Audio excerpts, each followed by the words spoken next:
السلام عليكم ورحمة الله وبركاته.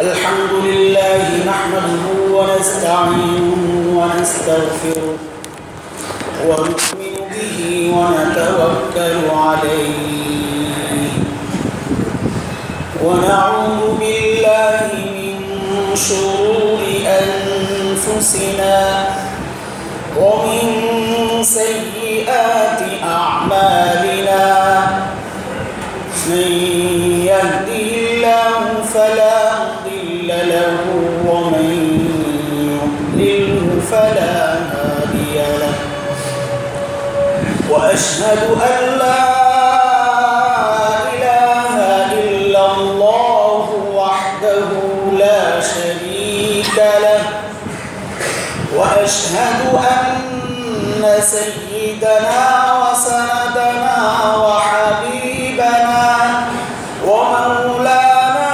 محمدا عبده ورسوله.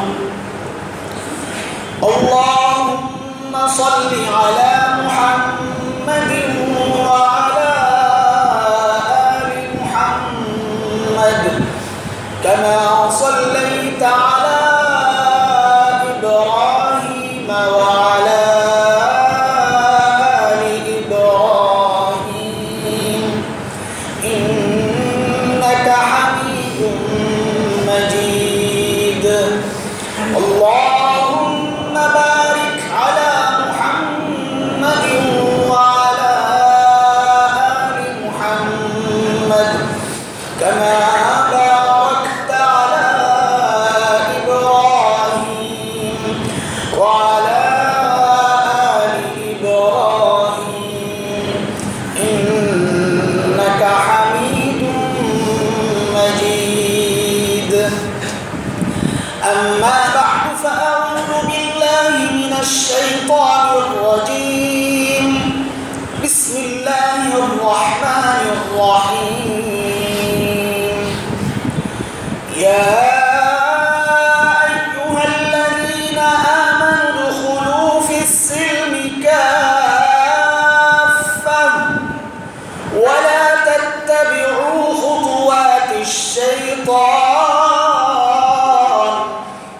إنه لكم عدو مبين. آمنت بالله صدق الله العلي العظيم. محترم حاضرين, গত অনেক জুমা থেকে যে আলোচনা চলছে পিছনের জুমাগুলোতে আত্মা পরিশুদ্ধ করার মেহনত পর্যন্ত এসে আমরা গত জুমায় শেষ করেছিলাম আত্মশুদ্ধি বিষয়ক। মানুষের আত্মা পরিশুদ্ধ না হলে বাহ্যিক আমল অনেক সময় অকার্যকর হয়, আল্লাহর কাছেও গ্রহণযোগ্য হয় না। আসলে ইসলামী এমন একটা দিন আলহামদুলিল্লাহ, যে দিন মানুষের ইহকাল এবং পরকালের মুক্তি শান্তি সব কিছু যে পথে সম্ভব ইসলাম ওই সমস্ত পথগুলো দেখাইছে।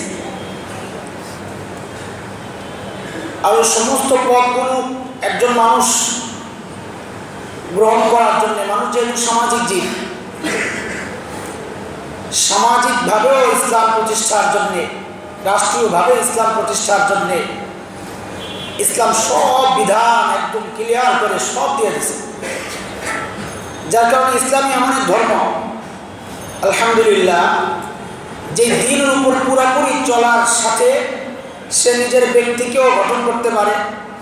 যেহেতু ব্যক্তি জীবনকে গঠন করার জন্য যা যা দরকার সব কিছু ইসলামের মধ্যে আছে আলহামদুলিল্লাহ।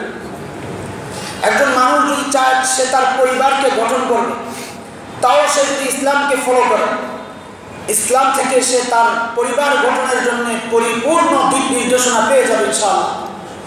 একজন মানুষ যদি চায় সে তার সমাজকে গড়বে, তো সে যদি ইসলামকে পরিপূর্ণভাবে ফলো করে আলহামদুলিল্লাহ, ইসলাম সমাজ পরিবর্তনের জন্য যে দিক নির্দেশনা দিয়েছে সেটা গ্রহণ করলেই কেবল সে সমাজ পরিবর্তন করতে পারবে। সে যদি চায় আমার রাষ্ট্রকে আমি পরিবর্তন করব, রাষ্ট্র থেকে সব অন্যায়, অত্যাচার, জুলুম, নিপীড়ন, সব দুর্নীতি যা আছে, চুরি ডাকাতি, যত অন্যায় আছে সব আমি শেষ করব। ইসলাম রাষ্ট্র ব্যবস্থা সেটাও একজন চমৎকারভাবে দিয়েছে যে একমাত্র দিন, একমাত্র ধর্ম যে গোটা রাষ্ট্রে শান্তি নিরাপত্তা প্রতিষ্ঠা করতে যদি কেউ চায় তাহলে রাস্তা একটাই, একমাত্র রাস্তা, সে হচ্ছে ইসলামকে যদি সে গ্রহণ করে। শুধু তাই নয়, সে যদি চায় গোটা দুনিয়ার সাথে সুসম্পর্ক রেখে আত্মমর্যাদা নিয়ে বেঁচে থাকবো, শুধু সুসম্পর্ক রাখা নয়, আত্মমর্যাদাকে বিলীন করে সুসম্পর্ক রাখার নাম এটা সুসম্পর্ক নয়, এটার নাম হচ্ছে গোলামি করা। সে যদি মনে করে না আমি গোলামি করবো না, আত্মমর্যাদা সব ঠিকঠাক রেখেই গোটা দুনিয়ার সাথে আমার ভালো সুসম্পর্ক থাকবে, তাহলে সে যদি নবী মুহাম্মদুর রাসূলুল্লাহ সাল্লাল্লাহু আলাইহি ওয়াসাল্লামের আন্তর্জাতিক রাষ্ট্রের সাথে যে সমস্ত রসুলের সম্পর্কটা যে পর্যায়ের ছিল, যে ধরনের ছিল, সেটাকে যদি সে ফলো করে গোটা দুনিয়ায় সে সম্মানের জায়গায় বসবে, গোটা দুনিয়ার জন্য মুসলমান আদর্শ হিসাবে গোটা দুনিয়ার সামনে সে নিজেকে পেশ করতে পারবে। রাস্তা একটাই, একমাত্র রাস্তা, ভিন্ন কোনো রাস্তার কোনো সুযোগই নাই। এমন না যেটা উত্তম রাস্তা, অন্য রাস্তাও আছে যেগুলো অনুত্তম রাস্তা, একটু কম ভালো, ইসলাম বেশি ভালো, এমনটাও না। একমাত্র রাস্তা, একমাত্র রাস্তা, দুনিয়ার আর কেউ বিশ্বাস করুক আর না করুক, একজন মুসলমান হিসাবে এটা বিশ্বাস করতে হবে যে ইসলাম হচ্ছে একমাত্র দিন, একমাত্র জীবন ব্যবস্থা, যে আমার ব্যক্তি জীবন, পারিবারিক জীবন, সামাজিক জীবন, রাষ্ট্রীয় জীবন, আন্তর্জাতিক জীবন, এমনকি আখিরাতের জীবন যদি আমি শান্তিপূর্ণ চাই, নিরাপদ মুক্ত থাকতে চাই, একমাত্র দিন জীবন ব্যবস্থা হচ্ছে ইসলাম। একজন মুসলমান হিসাবে তো তাকে মানতেই হবে। যদি কারো বিন্দুমাত্র সংশয় থাকে, সন্দেহ থাকে, তার ঈমান থাকবে না, কোনো সন্দেহ নাই। কারণ কথাগুলো আমার না, কথাগুলো মাওলায়ে কারীমের। রব্বে কারীম বলেছেন এমনটা, রব্বে কারীম বলেছেন ইন্নাদ-দীনা ইনদাল্লাহিল ইসলাম, আল্লাহর কাছে একমাত্র মনোনীত দিন হচ্ছে ইসলাম। বলে ইসলাম যদি একমাত্র মনোনীত দিন হয় তো অন্য ধর্মের যারা আছে তারা কি বেঁচে থাকবে না? যে দেশে ইসলাম আছে অন্য ধর্মের তারা কি ওই দেশ থেকে চলে যাবে? যে দুনিয়ায় ইসলাম থাকবে ওই দুনিয়া থেকে কি মুশরিকরা চলে যাবে? না না, ইসলাম তা বলে না। ইসলাম তো কোরআন নাজিলের কথা বলেছে। সূরা আল বাকারার মধ্যে আল্লাহ তাআলা ইরশাদ করতেছেন, শাহরু রমাদান আল্লাযী উনজিলা ফীহিল কুরআন হুদাল লিন-নাস ওয়া বাইয়িনাতিন মিনাল হুদা ওয়াল ফুরকান। আল্লাহু আকবার। আল্লাহ তাআলা বলতেছেন যে আমি কোরআন নাযিল করেছি রমজান মাসে। কোরআন কি জিনিস? বলে হুদাল লিন-নাস। কোরআন হচ্ছে গোটা মানব জাতির জন্য দিক নির্দেশনা, হেদায়েত। কাজেই ওই ভয় পাওয়ার লাভ নাই যে ইসলাম প্রতিষ্ঠিত হয়ে ভিন্ন ধর্মের তারা রাষ্ট্র ছাড়তে হবে, ভিন্ন ধর্মের যারা আছে তারা নিপীড়িত হবে, নির্যাতিত হবে, চাপে থাকবে, নিজেদের রাষ্ট্রে নিজেদেরকে পরবাসী মনে হবে, মুসাফির মনে হবে। না না না, ইসলামই বলেছে হুদাল লিন-নাস। আমি কোরআন দিয়েছি, এটা মুসলিমের যেমন জীবন ব্যবস্থা, অমুসলিমের জন্য তার মধ্যে জীবন ব্যবস্থা আছে। কোনো অমুসলিমও যদি ইসলামী জীবন ব্যবস্থায় চলে, নিজের জীবনকে চালায়, বিশ্বাস না করুক, তাও সে নিরাপদ থাকবে। নিজের রাষ্ট্রে সে সগৌরবে সসম্মানে বসবাস করতে পারবে, কোনো বাধা নাই।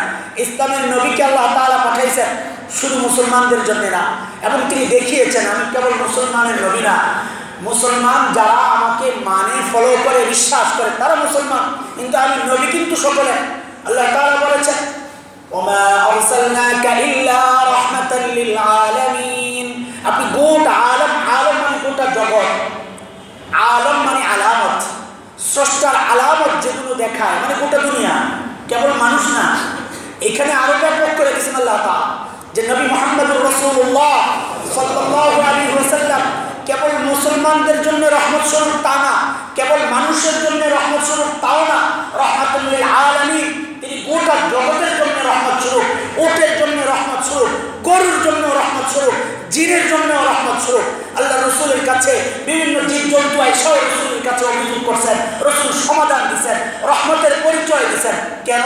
যেহেতু আল্লাহ তাআলা তাকে পাঠাইছিল তো এই জন্যে রাহমাতুল লিল আলামিন, আপনি গোটা জাহানের জন্য রাহমত স্বরূপ। মুহতারাম হাজরিন, আজকে আল্লাহ সুবহানাহু ওয়া তাআলা যে কথাটা বললাম, ইন্না দীনা ইনদাল্লাহিল ইসলাম, শুধু এটাই নয়, আমাদের অন্য আরেকটা বিষয় জানতে হবে মুসলমান হিসাবে। এটা অত্যন্ত রিস্কি কথাবার্তা, কিন্তু আমি সবসময় বলি যে আমার শরীয়ত, দ্বীন, আমার কোরআন, আমার আকীদা বিশ্বাসকে রিস্কে রেখে আমি নিজেকে নিরাপদ রাখার কোনো অর্থ নেই।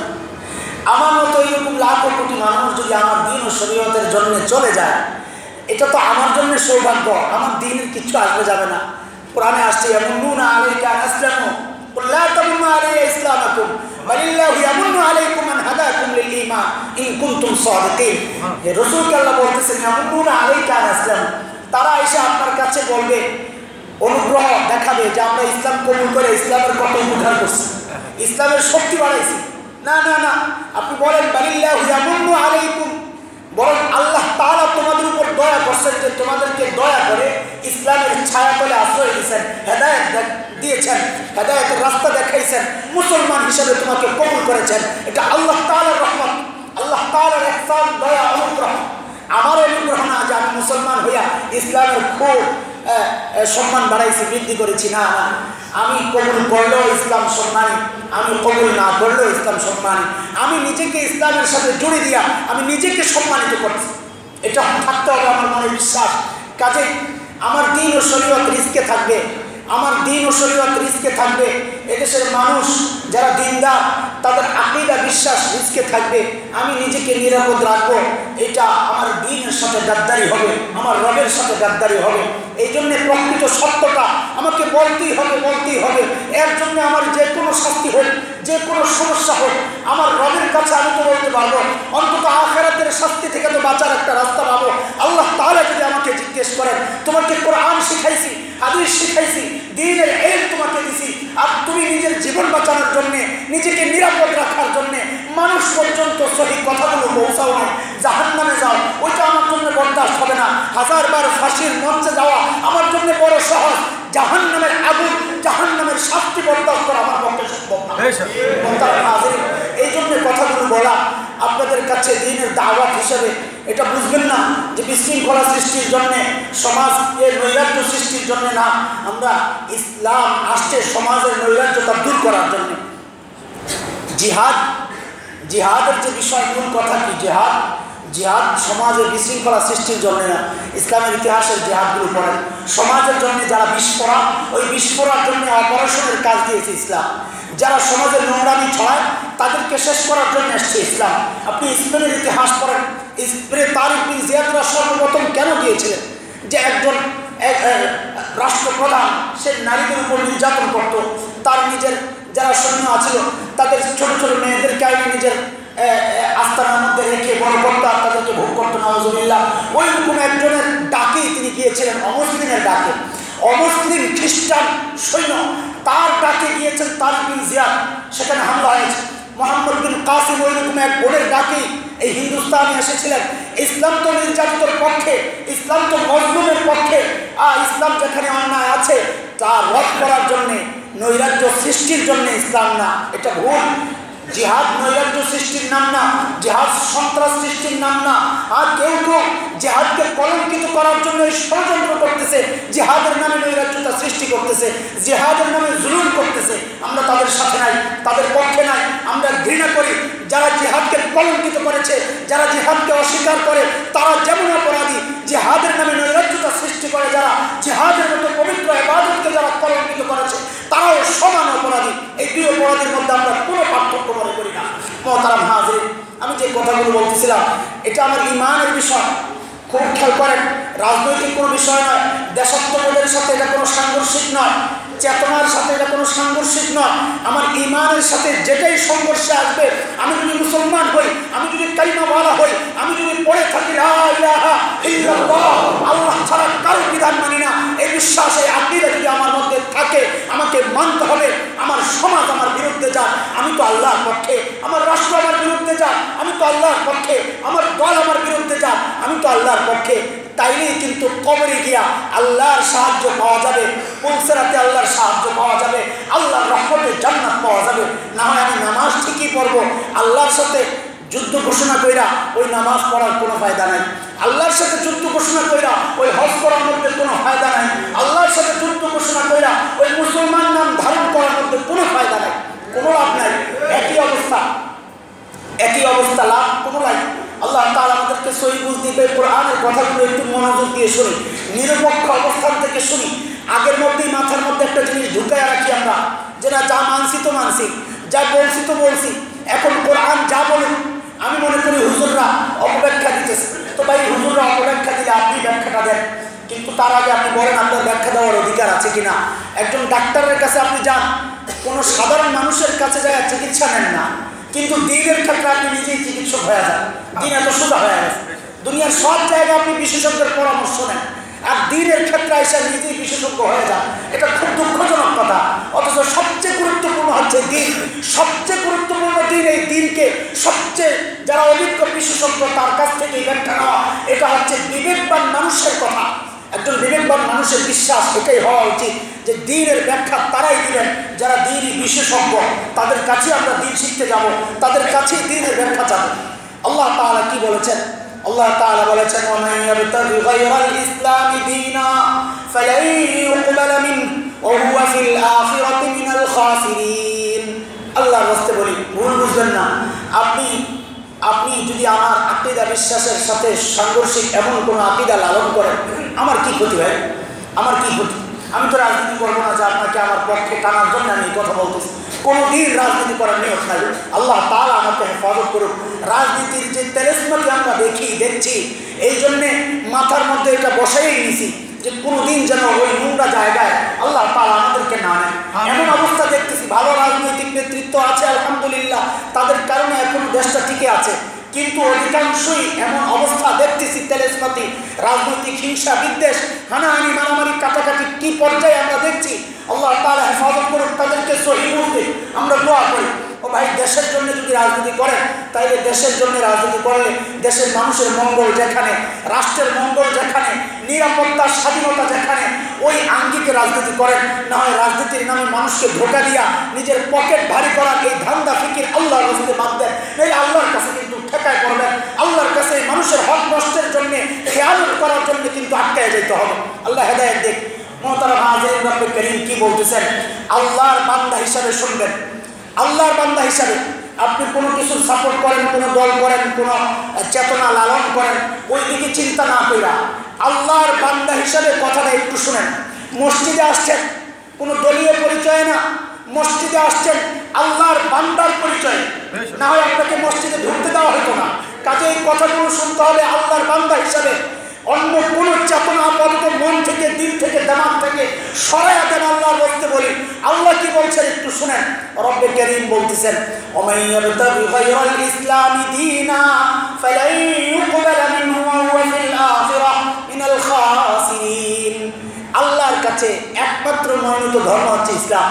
আল্লাহর কাছে আল্লাহ বলেছেন সূরা মায়েদা আয়াত নম্বর 3, রব্বে কারীম বলতেছেন, اليوم أكملت لكم دينكم وأتممت عليكم نعمتي ورضيت لكم الإسلام دينا। আমি দিনকে পরিপূর্ণ করছি, এটা একটা নিয়ামত, এটাকে আমি পরিপূর্ণ করে দিছি এবং আমার কাছে আমি খুশি, আমি রাজি যে দিনের উপর, সেই দিনের নাম হচ্ছে ইসলাম। অন্য জায়গায় রব্বে কারীম বলতেছেন, ওয়া মান ইয়াবতাগি গায়রাল ইসলামি দীনা, কেউ যদি অন্য কোনো দিনকে দিন হিসাবে কবুল করে, অন্য কোনো ধর্মকে ধর্ম হিসাবে কবুল করে, ফালান ইউকবালা মিনহু, আল্লাহ বলেন এটা আমার কাছে কখনো গ্রহণযোগ্য হবে না। ওয়া হুয়া ফিল আখিরাতি মিনাল খাসিরিন, সে আখিরাতে অবশ্যই ক্ষতিগ্রস্তদের অন্তর্ভুক্ত হবে। এটা আল্লাহর কথা। ইসলাম ছাড়া অন্য কোনো দিনকে কেউ কবুল করলে, সেটাকে সাপোর্ট করলে, সেটার সাথে কোনো সহনশীল আচরণ করলে, সহনশীল বলতে যে তুমিও ঠিক আমিও ঠিক, এটা সহনশীল বলতে এটা না যে আমি তোমাকে থাকতে দিব না আর তাকে থাকতে দেওয়া, এটা সহনশীলতা না। তুমিও থাকবা আমিও থাকবো। আমার রাসূল বলেছেন, দিমাউহুম কা দিমাইকুম ওয়া আমওয়ালুহুম কা আমওয়ালিকুম। তাদের জীবনের যেমন দাম আছে, তোমার জীবনের যেমন দাম আছে, একজন অমুসলিমের জীবনেরও সেই দাম আছে। তোমার মালের যেমন দাম আছে, একজন অমুসলিমের মালেরও তেমন মূল্য আছে। আমার রাসূল বলেছেন সেটা।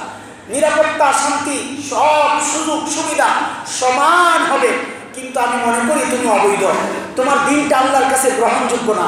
আল্লাহর কাছে একমাত্র গ্রহণযোগ্য দিনের নাম হচ্ছে ইসলাম। এটা আল্লাহর কথা, এটা আমার কথা না। মোহতারাম হাজিরিন, এখন বিষয় হচ্ছে আপনারা জানেন যে একটা বিষয় সামনে আসছে আমাদের, এটা আমাদের বলতো ইতস্ত লাগে। কি জন্য ইতস্ত লাগে জানেন?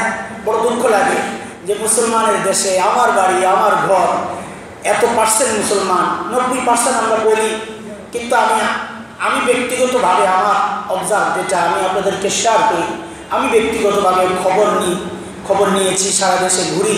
আমার ব্যক্তিগত অভিজ্ঞতা হচ্ছে সংখ্যাটা এত না, আরও অনেক কমে গেছে। আপনারা জানেন না, নামে মুসলমান আছে, নামে মুসলমান 90%, এর মধ্যে বহু পার্সেন্ট আছে নামে মুসলমান, ভেতরে ভেতরে খ্রিস্ট ধর্ম তারা গ্রহণ করেছে।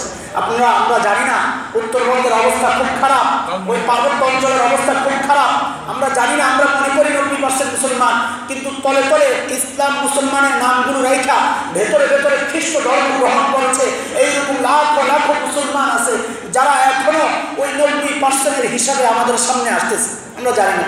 যাই হোক, নামটা বাস্তব হইল, অধিকাংশ তো অবশ্যই মুসলমান, অধিকাংশ অবশ্যই মুসলমান। মোহতারাম হাজিরিন, সেই দেশে ইসলাম রাষ্ট্র ধর্ম হিসাবে টিকানোর জন্য আমাকে আন্দোলন করতে হয়। আয় আফসোস, এর চেয়ে বড় দুঃখের কথা কি হতে পারে? এটা তো স্বাভাবিকভাবেই থাকার কথা। এত পার্সেন্ট মুসলমানের আকীদা বিশ্বাস যেই বিষয়ের সাথে সম্পৃক্ত, সেটা তাদের ধর্ম বিশ্বাস হিসাবে রাষ্ট্রে প্রতিষ্ঠিত হবে না, এটা আমার কাছে মানতে বিষয়টা খুব কষ্ট লাগে। আপনাদের কাছে কেমন লাগে আমি জানি না, কিন্তু বিষয় হলো অনেকগুলো প্রশ্ন আসে আমাদের সামনে, অনেকগুলো প্রশ্ন। কি প্রশ্ন? এক প্রশ্ন হলো যে ইসলাম রাষ্ট্রধর্মে থাকলেই কি না থাকলেই কি? ইসলাম রাষ্ট্রধর্মে থাকার আগে আমাদের প্রেসিডেন্ট এরশাদ সাহেব 1988 সালে যখন রাষ্ট্রধর্ম হিসাবে ইসলামকে সংবিধানে সংযুক্ত করে, আপনারা জানেন 72-এর সংবিধান পঞ্চম সংশোধনের মাধ্যমে তিনি যেটা পরিবর্তন করেছিলেন, সেখানে যখন তিনি করেছেন, ভাই আমাকে প্রশ্ন করেছেন, আচ্ছা হুজুর, আপনারা খালি এটা নিয়ে এত কথা বলেন, ইসলাম রাষ্ট্রধর্ম হিসাবে সংবিধানে লেখার আগে আপনারা কি অমুসলিম ছিলেন? আমার বড় কঠিন প্রশ্ন। তার আগে কি আমরা অমুসলিম ছিলাম? 88-এর আগে কি অমুসলিম ছিলাম? 72-এর পর থেকে আমাদের সব অমুসলিম হয়ে গেছিলাম? না না, কথা এটা না। যদি তাই হয়, আমার পাল্টা প্রশ্ন, যদি তাই হয় যে রাখলে না রাখলে সমান, তো থাকলে সমস্যাকে আপনি বাতিলের জন্য এত উঠে করে লাগবেন কেন? আমাদের পাল্টা প্রশ্ন। এই এক বিষয়। আরেক বিষয় হলো ভাই, আমরা আতঙ্কিত দুইটা কারণ। এক কারণ হচ্ছে ইতিহাস আমাকে গুতাচ্ছে, ইতিহাস আমাকে খোঁচায়। ইতিহাস থেকে শিক্ষা নেওয়া বিবেকবানের কাজ, এটা আল্লাহর হুকুম। সূরা আসরের মধ্যে রব্বুল কারীম বলেছেন, ওয়াল আসর ইন্নাল ইনসানা লাফি খুসর। আল্লাহ তাআলা বলতেছেন যে ইতিহাস সাক্ষী, ইতিহাসের কসম, কালের কসম, সময়ের কসম। আল্লাহ তাআলা সময়ের কসম খাইছেন। আর কি অর্থ? অর্থ হচ্ছে মুফাসসিরিন কিরাম বলেন, আল্লাহ তাআলা বলতে চাচ্ছেন যে সময়ের কসম খায়া বলতেছি, মানে সময় সাক্ষী। তোমরা দেখো আমি সামনের যে কথাগুলো বলতেছি, ইন্নাল ইনসানা লাফি খুসর, নিশ্চয়ই মানুষ ক্ষতিগ্রস্ত যদি ঈমান না আনে, যদি নেক আমল না করে, যদি পরস্পরের মঙ্গল কামনা না করে, পরস্পরকে হকের প্রতি আহ্বান না করে, তাইলে ওই মানুষ অবশ্যই ক্ষতিগ্রস্ত। আমার কথা যদি বিশ্বাস না হয়, রব্বুল কারীম বলতেছেন শুরুতেই, ওয়াল আসর, তুমি ইতিহাস দেখো, ইতিহাস দেখো, ক্ষতিগ্রস্ত কারা হয়েছে? তারাই ক্ষতিগ্রস্ত হয়েছে যাদের মধ্যে এই আমলগুলো নাই। কাজে ইতিহাস থেকে শিক্ষা নেওয়া, এটা তো আমার রব আমাকে উৎসাহিত করেছেন। যারা ইতিহাস থেকে শিক্ষা নেয় না, তারা অবুঝ বিবেকহীন মানুষ। ইতিহাস আমাকে খোঁচা। কি ইতিহাস? সেটা পরে আসতেছি একটু। 2 নম্বর যে বিষয়টা আমাকে খোঁচা, আমাদেরকে সচেতন হতে বাধ্য করেছে, সেটা হচ্ছে 1988 সালে এই বিষয়টা সংবিধান থেকে রাষ্ট্রধর্ম বাতিলের জন্য যারা রিট করেছিলেন তারা। সেই 15 জনের লিস্ট যখন আমরা দেখি, চমকায় ওঠি। যদিও 10 জন ইতিমধ্যেই চলে গেছেন দুনিয়া ছেড়ে, তাদের কবর আখিরাত কি অবস্থায় আছে আমি জানি না। যদি তওবা করে মরে থাকেন, আল্লাহ তাআলা তাদের তওবাকে কবুল করে জান্নাত দান করেন, আমরা দোয়া করি। আর যদি তওবা না করে এই আকীদা বিশ্বাসের উপর মরে থাকেন, তাইলে কবরে গিয়ে যখন তাদেরকে প্রশ্ন করা হয়েছে, আমি জানি না কি উত্তর দিয়েছে। যখন জিজ্ঞেস করা হয়েছে মার রাব্বুকা, উত্তর হয়তো দিয়েছে আমার রব আল্লাহ। এরপরে যখন প্রশ্ন আসছে আমার দিনুকা, তোমার দিন কি, তখন না জানি উত্তর দিয়েছে আমি তো ধর্মনিরপেক্ষ ছিলাম, আমার দিন ইসলামের তো বলার মতো সুযোগ নেই, কারণ তিনি ধর্মনিরপেক্ষের পক্ষে আন্দোলন করে গেছেন, রিট করে গেছেন। এই জন্য জন্য আমি জানি না তাদের কি হালত, আল্লাহর কাছেই তাদেরকে সুপর্দ করলাম। এবার এই 15 জনের লিস্ট দেখে আমরা আতঙ্কিত। এই 15 জন কারা? এই 15 জনের লিস্ট দেখে আমরা দেখেছি তারা হচ্ছে চরম মুসলিম বিদ্বেষী কিছু মানুষ, চরম ইসলাম বিদ্বেষী কিছু মানুষ, যারা কথায় কথায় এদেশ থেকে ইসলামকে নিশ্চিহ্ন করার ঘোষণা দেয়, কথায় কথায় মুসলমানের বিরুদ্ধে কথা বলে, মসজিদ মাদ্রাসা নিয়ে কথা বলে, আজানের বিরুদ্ধে যারা কথা বলে, ইসলামী শরিয়ার বিরুদ্ধে যারা কথা বলে, মাদ্রাসা শিক্ষার বিরুদ্ধে যারা কথা বলে, তারাই এই সমস্ত রিটগুলো যখন করে তখন তো আমরা সচেতন হতে নড়ে চড়ে বসতে বাধ্য যে তাদের আসলে এই রিটের মাধ্যমে উদ্দেশ্যটা কি। যদি থাকা না থাকা বরাবর হয় তাইলে এই প্রায় 28 বছর পর এটাকে আবার চিন্তা করার উদ্দেশ্যটা কি? খুব খেয়াল করেন, আমাদেরকে ইতিহাস ভাবতে বাধ্য করে, কারণ আমরা এই খুব কাছেই দেখেছি। তুরস্কের ইতিহাস আমাদের সামনে স্পষ্ট। তুরস্কের ইতিহাস 19 শতকের শুরুর দিকে যখন প্রথম বিশ্বযুদ্ধ হয়, তুরস্ক খলিফা, শেষ খলিফা আব্দুল মজিদ রাহিমাহুল্লাহু তাআলা, আল্লাহ তাআলা তাকে জান্নাত দান করেন। আব্দুল মজিদের নেতৃত্বে যখন মুসলমান তুর্কিরা যখন ওই রাশিয়ার বিরুদ্ধে, ফ্রান্সের বিরুদ্ধে, ব্রিটিশদের বিরুদ্ধে অবস্থান নেয়, আপনারা ইতিহাস তো জানা আমার চেয়ে ভালো, আমি সেদিকে যাচ্ছি একটু কারণে প্রসঙ্গ ক্রমে। যখন তারা তাদের বিরুদ্ধে অবস্থান নেয় প্রথম বিশ্বযুদ্ধের সময়, তখন আমরা জানি যে চতুর্মুখী হামলার শিকার হয় খেলাফত। চতুর্মুখী হামলার শিকার হয়। একদিক থেকে ব্রিটিশরা, দক্ষিণ দিক থেকে ব্রিটিশরা হামলা করেছিল, পূর্ব দিক থেকে রাশিয়ানরা হামলা করেছিল, পশ্চিম দিক থেকে গ্রিকরা হামলা করেছিল। হামলা করে চতুর্দিক থেকে হামলা করে তুর্কিদেরকে একদম কোণঠাসা করে ফেলছিল। আপনারা জানেন মূল তুর্কি ভূখণ্ড এখন যেটা আছে সেই জায়গায় কামাল পাশা নামক যে সেনাপ্রধান ছিলেন, যিনি তখনকার ওই জায়গা চৌকস সেনাপ্রধান ছিলেন, তিনি অত্যন্ত বিচক্ষণ।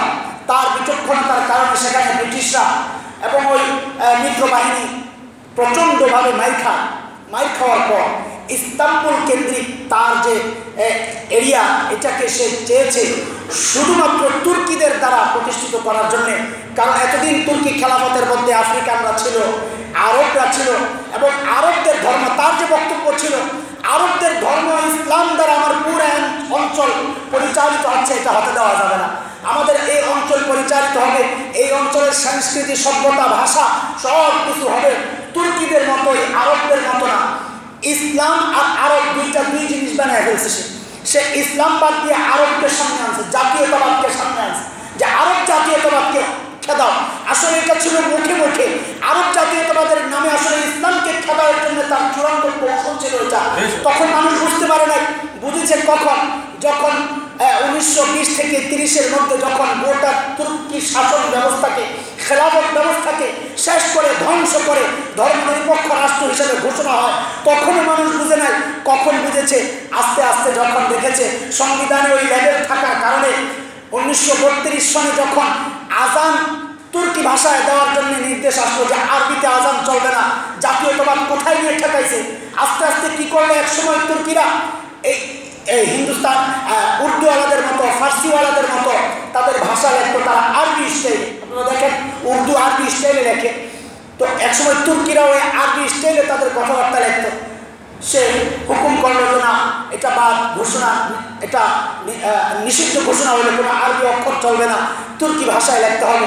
নতুন প্রজন্মের দিল দেমাগের মধ্যে এই কথা ঢুকাইয়া দেওয়া হইল যে ইসলাম না, আরব এটা ভিন্ন জাতি, আমরা তুর্কি জাতি। আমাদের স্বকীয়তা, আমাদের স্বাধীনতা, আমাদের নিজস্ব যে ধ্যান ধারণা ভাব, আমাদের আকিদা বিশ্বাস, আমাদের চেতনা, এই সব কিছু প্রতিষ্ঠিত করতে হবে। ওই যে চেতনার নাম দিয়ে ইসলামকে সরানোর জন্য ইসলাম বাদ দিয়ে আরবকে সামনে আনা হয়েছে, যে আরব নয়, আমাদের সব কিছু চলবে তুর্কিদের স্টাইলে। বাস তুর্কিদের স্টাইলে চালু হইল। কি হইল? বড় বড় মাদ্রাসাগুলো বন্ধ হইল, বন্ধ হইল। আজকে বাংলাদেশের যে পরিস্থিতি, তার চেয়ে অনেক বেশি ভালো পরিস্থিতি ছিল তুরস্কে, অনেক বেশি ভালো। কেন? গোটা এই অঞ্চলটা মধ্যপ্রাচ্য সহ যাদের শাসন চলত ইসলামী হুকুমা, খেলাফা, অটোমান সাম্রাজ্য আমরা যেটা বুঝি, আসলে তো উসমানী খেলাফতকে বিকৃত করে ওসমানরা অটোমান বানায় মানুষকে ওই খেলাফতের থেকে মানুষের চিন্তাটা সরায় দেওয়ার জন্য শব্দটা পর্যন্ত চেঞ্জ করা হয়েছে, যেন উসমানী খেলাফতের দিকে মানুষের চিন্তা করা না যায়। শব্দগুলো চেঞ্জ করা হয়েছে, আরবি নামগুলি চেঞ্জ করা হয়েছে, মাদ্রাসা বন্ধ করা হয়েছে। মোহতারাম হাজিরিন, খেয়াল করেন, এমন এমন অবস্থা হয়েছে যে সেনাবাহিনীকে এমনভাবে সাজানো হয়েছে, কখনো কখনো যদি কেউ কোনো প্রেসিডেন্ট নিজেকে ইসলামপন্থী হিসেবে ঘোষণা করছে, সাথে সাথে তার বিরুদ্ধে অ্যাকশন গিয়া সামরিক শাসকরা তাকে সরাই দিয়া নতুন এমন এক শাসক বসায় দিছে যে তুরস্কে চায়নায় ইসলাম প্রতিষ্ঠিত হোক, পুরা ধর্ম নিরপেক্ষ। মুসলমান ধর্ম নিরপেক্ষ মানে আমি কি বুঝি? আমাকে কি বোঝানো হয়? আমাকে বোঝানো হয় ধর্ম নিরপেক্ষ মানে হচ্ছে এদেশে সকল ধর্মের লোক বাস করবে। আমাকে বোঝানো হচ্ছে ধর্ম নিরপেক্ষ মানে মুসলমান যে সুবিধা নিবে, হিন্দু, খ্রিস্টান, বৌদ্ধ, মঠ, পুরাণ, গারো, চাকমা, কুকিল, সাঁওতাল, তিপ্রা সহ যত জাতি থাকে সবাই একই সুযোগ সুবিধা নেবে, এটা আমাকে বোঝানো হচ্ছে ধর্ম নিরপেক্ষতা। কিন্তু ইতিহাস আমাকে কিন্তু ধর্ম নিরপেক্ষতার ব্যাখ্যা এমনটা দেয় না। আপনি ডিকশনারি খুলে দেখেন, ডিকশনারির শব্দ ধর্ম নিরপেক্ষতা, সেকুলারিজমের ব্যাখ্যা আমাকে এমন দেয় না। বিশ্বাস না হইলে বাংলা একাডেমি থেকে ইংরেজি টু বাংলার যে ডিকশনারি আছে 2012 সালের সংস্করণে জিল্লুর রহমান সিদ্দিকী সাহেবের সম্পাদনায় যে ডিকশনারি বের হয়েছে সেখানেও আপনি দেখেন সেকুলারিজমের ব্যাখ্যা কী দেওয়া হয়েছে। সেকুলারিজমের ব্যাখ্যা দেওয়া হয়েছে গির্জার এন্টি, যেটা এটাকে বলা হয়েছে সেকুলারিজম। মুসলমানের দেশে তার গির্জা না, মুসলমানের দেশে হচ্ছে মসজিদ। তার মানে অর্থ ব্যাখ্যাটা কী বের হয়? সেকুলারিজম মানে হচ্ছে মসজিদের সাথে যেটা বিরোধ সাংঘর্ষিক। আপনি উইকিপিডিয়া দেখেন, সেখানে কি ব্যাখ্যা দেওয়া হয়েছে? সেখানে সেকুলারিজমের ব্যাখ্যা স্পষ্ট, সেখানে অস্পষ্ট কিচ্ছু রাখা হয় নাই, স্পষ্ট ব্যাখ্যা দেওয়া হয়েছে সেকুলারিজম মানে হচ্ছে অ্যান্টি ইসলাম। সব জায়গায় সেকুলারিজমের ব্যাখ্যা হচ্ছে ধর্মহীনতা, সব জায়গায় সেকুলারিজমের ব্যাখ্যা হচ্ছে অ্যান্টি ইসলাম, ইসলামের সাথে যেটা সাংঘর্ষিক। আর আমাকে আপনাকে বোঝানো হচ্ছে সেকুলারিজম মানে হচ্ছে সব ধর্মের মানুষ সমানভাবে বসবাস করবে, সব ধর্মের মানুষ সমান অধিকার নিয়ে সমান সুযোগ সুবিধা নিয়ে যদি বসবাস করতে চায়, একমাত্র ব্যবস্থা হচ্ছে ইসলামী জীবন ব্যবস্থা। কারণ ইসলামী মানুষকে, সমস্ত ধর্মের মানুষকে সমান অধিকার দিয়ে বসবাসের সুযোগ করে দেয়। আর কোনো ধর্মের মধ্যে কোনো সুযোগ নাই, আর কোনো ব্যবস্থায় সেই সুযোগ নাই। এটা মিথ্যা কথা, এটা প্রতারণা। আমরা আতঙ্কিত।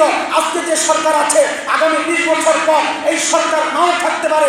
আজকের সরকার হয়তো ইসলাম বিদ্বেষী নয়, আজকের সরকার হয়তো মুসলমান, আজকের সরকার হয়তো তাওহীদে বিশ্বাসী। তিনি হয়তো আযান নিষিদ্ধ করবেন না, তিনি হয়তো মাদ্রাসা শিক্ষা ব্যবস্থাকে নিষিদ্ধ করবেন না। কিন্তু যদি সংবিধানে যদি এই ধারাটা সংযোজিত হয়ে যায় যে না, এদেশের রাষ্ট্র ধর্ম ইসলাম নয়, তখন আগামী 20 বছর পর এমন এক সরকার যদি এদেশে চেপে বসে আল্লাহর গজব হিসাবে আমাদের আমলের কারণে একজন জালিম শাসক, একজন নাস্তিক শাসক, কামাল আতাতুর্কের মতো ধর্ম বিদ্বেষী একজন শাসক যদি এদেশের মানুষের ক্ষমতা গ্রহণ করে, আর তখন যদি কোনো নাস্তিক, কোনো অমুসলিম আযানের বিরুদ্ধে গিয়ে আদালতে রিট করে, খুব খেয়াল করে শোনেন যে ধর্ম ইসলাম রাষ্ট্র ধর্ম থাকলেই কি না থাকলেই কি, যে প্রশ্নটা আসছে সেই প্রশ্নের জবাব দিচ্ছি। আগামী 20 বছর পর মুসলমান তো চিন্তা করবে কিয়ামতের আগ পর্যন্ত আল্লাহর দিন, আল্লাহর জমিনে কোন রাস্তায় কায়েম থাকবে সেটা।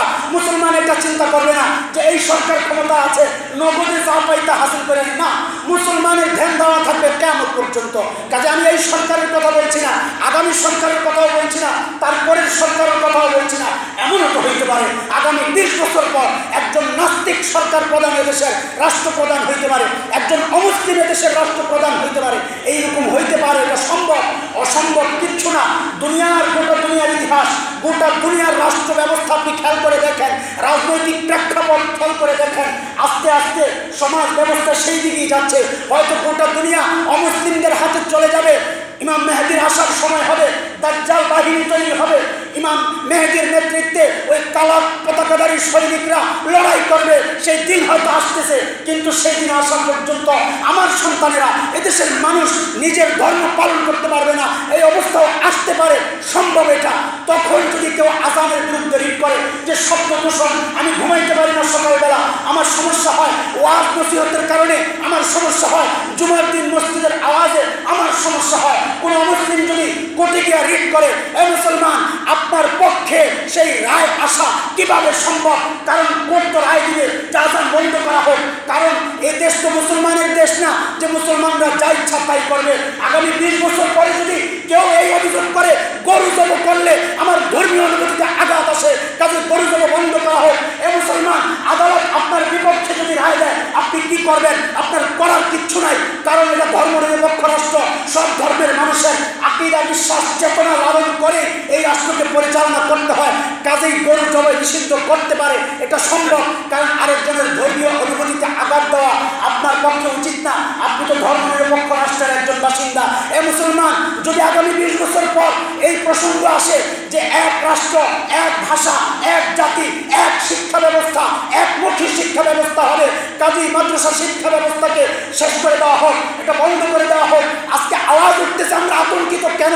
আতঙ্কিত এই জন্যে যে আজকে আওয়াজ উঠতেছে মাদ্রাসা শিক্ষা বন্ধ করা হোক, কারণ সেখানে সন্ত্রাসী তৈরি হয়, সেখানে জঙ্গি তৈরি হয়। ও মুসলমান, বড় আফসোস লাগে, একজন সন্ত্রাসী মাদ্রাসার ছাত্র আজও পর্যন্ত দেখাইতে পারো নাই, একজন দুর্নীতিবাজ আজও পর্যন্ত দেখাইতে পারো নাই, ধর্ষণের সেঞ্চুরি করে একজন মাদ্রাসার ছাত্র দেখাইতে পারো নাই। সমাজের জন্য আতঙ্কের কারণ, ত্রাসের কারণ, অস্ত্র প্রদর্শনী করে প্রকাশ্যে নিজের শিক্ষককে ইউনিভার্সিটি থেকে ভাগ করে বের করে দেওয়া হয়, একজন মাদ্রাসার ছাত্র দেখাইতে পারো নাই। তাও তোমাদের অভিযোগ মাদ্রাসায় জঙ্গি তৈরি হয়। এই অভিযোগগুলো আর কিছু নয়, পরিবেশ তৈরি করা যেন আগামী 20 বছর পর কোর্টে হিট করে মাদ্রাসা শিক্ষা বন্ধ করা যায়। ইসলামকে দেশের মানুষের মন থেকে, মেজাজ থেকে, আকীদা থেকে, বিশ্বাস থেকে, কাজ থেকে, আমল থেকে, গোটা সমাজ থেকে ইসলামকে নিশ্চিহ্ন করার গভীর সুদূর প্রসারী ষড়যন্ত্র চলতেছে। আর আমরা এখনো ঘুমায় ঘুমায় বলতেছি রাষ্ট্র ধর্মে ইসলাম থাকলেই কি, না থাকলেই কি। তুমি চিন্তা করতেছে, এখন ওলামায়ে কেরাম চিন্তা করতেছে আগামী 20 বছর পরে। এ মুসলমান, ভুল বুঝবেন না, আল্লাহর রাস্তে বলি ভুল বুঝবেন না, এটা আমাদের ইমানি চেতনার কথা, ভুল বুঝবেন না।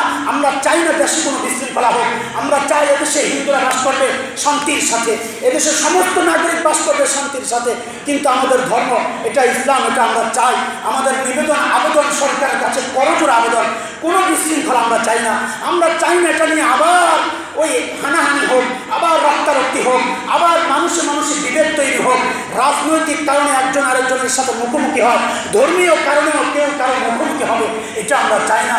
এই জন্য এখানে যারা আছেন, সরকারের সাথে যাদের সম্পর্ক আছে, সরকার পর্যন্ত যাদের কথাগুলো পৌঁছে, তাদের কাছে আমাদের এই তৌহিদি জনতার পক্ষ থেকে করজোরে নিবেদন আপনাদের কাছে, আল্লাহর হস্তে এই দাবিগুলো পৌঁছায় দেন যে আপনি ধার্মিক মানুষ, মাননীয় প্রধানমন্ত্রী ধার্মিক মানুষ, তার মন্ত্রিসভায় অধিকাংশই ধার্মিক মানুষ, যারা আলহামদুলিল্লাহ নিয়মিত নামাজ পড়ে। আমি এখন একজনের সাথে সাক্ষাৎ করে আসছি, আলহামদুলিল্লাহ আমি তো জানি অত্যন্ত ধার্মিক মানুষ, ধর্মকর্ম তার সবসময় তিনি পালন করেন। তার বেডরুমে আমি গিয়েছি, আমি দেখেছি আল্লাহু আকবার, তার বেডরুমের মধ্যে চারিদিক দিয়ে দিনই বইগুলো দিয়া তাকে ঘেরাও করা, তিনি সারাক্ষণ এই দিনই বই পড়েন, আমি দেখেছি, এটা আমার চোখের দেখা। তিনি তো একজন আওয়ামী লীগের একজন শীর্ষ মানুষ। তার কাছেও আমাদের নিবেদন যে আপনার মাধ্যমেও আমরা ওই দাওয়াত পৌঁছাইতে চাই যে এদেশের সংখ্যাগরিষ্ঠ মানুষের বিরুদ্ধে গিয়া কোনো আইন যেন পাশ না হয়। আপনাদের যদি কোনো কিছু করার থাকে আপনারা দয়া করে করেন। আমরা চাই, আমরা শান্তিপূর্ণভাবে থাকতে চাই। আমাকে অনেকে জিজ্ঞেস করেছেন এই এলাকা থেকে কোনো মিছিল বের হবে কিনা, এই মসজিদ থেকে কোনো মিছিল বের হবে কিনা। না, আমি ওই মিছিল, ওই মানুষকে কষ্ট দিয়া রাস্তা বন্ধ করে এইরকম কিছু পক্ষে আমি কখনো ছিলাম না, এখনও নাই। কোনো ভাঙচুর, কোনো ত্রাস সৃষ্টি করা না।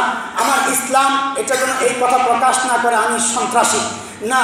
অন্যরা বুঝুক যে মুসলমান থাকলে, মুসলমানের ক্ষমতা থাকলেই আমরা শান্তিতে থাকতে পারবো, এটা সবাই বুঝুক, এই পরিবেশ থাকুক। আমাদের সকলের কাছে এই নিবেদন, আবেগ দিয়ে কোনো কাজ কইরা দেশে কোনো রকমের অরাজকতা যেন তৈরি না হয়, সৃষ্টি না হয়, এটা আমরা আপনাদের কাছে সবসময় নিবেদন করি। এই যুবকরা বিশেষ করে অনেকে আমার কাছে পরামর্শ চেয়েছ, আল্লাহর রাস্তায় বলি যে না না, কোনো রকমের অরাজকতা চলবে না। আমরা দেশের শান্তির জন্যই তো আবেদন করতেছি, ইসলামের কথা কেন বলতেছি, শান্তির জন্য বলতেছি। অশান্তি সৃষ্টি করে ইসলাম প্রতিষ্ঠা হবে না, এটা ইসলাম প্রতিষ্ঠার অবৈধ পন্থা। বৈধ পন্থায় আমাদের দাবিগুলো আমরা পৌঁছাবো, হোক না হোক সেটা আল্লাহ তাআলা জানেন।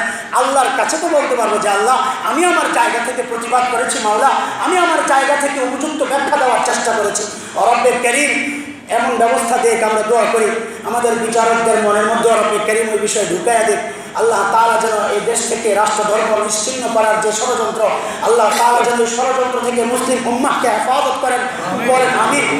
দুইটা কর্মসূচি দিয়েছেন, দুইটা কর্মসূচি, এর মধ্যে আমি একটা কর্মসূচির সাথে একাত্মতা ঘোষণা করলাম, অন্যটার ব্যাপারে আমি কিছু বলবো না। একটা কর্মসূচি হচ্ছে সকলের দোয়া করা আল্লাহর কাছে, সবাই দোয়া করি আল্লাহর কাছে যে আল্লাহ আমরা চাই না এই দেশটা অশান্তির দেশ হোক, আমরা চাই না, কেউ চাই নাকি, কেউ চাই না, আমরা চাই না এই অরাজকতার সুযোগ নিয়ে অন্য কোনো শক্তি এদেশে হস্তক্ষেপ করুক, এটা আমরা চাই না। দুনিয়ার ইতিহাসে উনি বলে ওই মুশরিকরা সুযোগ পাইনি মুসলিম দেশগুলোতে হামলে পড়ে। এই জন্য আমরা চাই না এটা আমার এই শান্তির দেশ কোনো শক্তির হাতে চলে যাক, এটা আমরা চাই না। আমরা চাই সবাইকে নিয়ে বসবাস করতে। আমার পাশের ঘর হিন্দু, আপনারা জানেন আমি জানি না, আমার নিচতলায় আমি যে বাসায় থাকি আমার নিচতলায় একজন হিন্দু থাকে। আমার ফ্ল্যাটে যারা আছেন তারা জানেন আমার নিচতলায় একজন হিন্দু থাকে। তার আনাগোনা সবচেয়ে বেশি আমার ফ্ল্যাটে, সে নিজে বলেছেন আমার সবচেয়ে বেশি শান্তি লাগে আপনাদের ঘরে আসলে। তার নিজের কথা। আমি আমার ঘরওয়ালিকে বলেছি আলহামদুলিল্লাহ সে বুঝুক যে দিন যে যত বেশি মানবে অমুসলিমদের প্রতি তার শ্রদ্ধাশীলতা তত বেশি, তার সম্মান দেখানো তত বেশি। সে বুঝুক, তাকে বুঝতে দাও যে আমরা হুজুর মানি তোমাদেরকে দূরে ঠেলার মতো মানুষ না। আমরা হুজুর মানি আমরা নবী মুহাম্মদুর রাসূলুল্লাহ আদর্শ গ্রহণ করেছি সাল্লাল্লাহু আলাইহি ওয়াসাল্লাম। তার আদর্শ হচ্ছে পিঠ দেখানো নয়, তার আদর্শ হচ্ছে বুকে নিয়ে আপন করে জান্নাতে যেতে চাই একসাথে। এটা আমাদের টার্গেট। আমরা টার্গেট করেছি, তার কাছে ইসলামের দাওয়াত পৌঁছেছি, তার পরিবারের কাছে পৌঁছেছি। আলহামদুলিল্লাহ একটা পর্যায়ে আছে, আপনাদের কাছে দোয়া চাই আল্লাহ তাআলা যেন তার দিলটাকে পুরোপুরি ঘুরায় দেন। তার মাঝে কথাটা বলার উদ্দেশ্য এটাই যে ইসলাম প্রতিষ্ঠিত হইলে মানে এটা নয় অন্য ধর্মাবলম্বীরা চাপে থাকবে, না না, এটা ভুল কথা। বরং ইসলাম প্রতিষ্ঠিত হইলেই ইনশাআল্লাহ তাআলা সমস্ত ধর্মের মানুষ একজন মুসলমানের মতো গলা উঁচু করে বাহাদুরের মতো বাঁচতে পারবে ইনশাআল্লাহ তাআলা। আল্লাহ তাআলা সে সুযোগ আমাদেরকে করে দেন। আমরা খেদমত করতে চাই জাতির দেশে, আল্লাহ তাআলা সে সুযোগ আমাদেরকে করে দেন। আমিন। ওয়া আখিরু দাওয়ানা আলহামদুলিল্লাহ।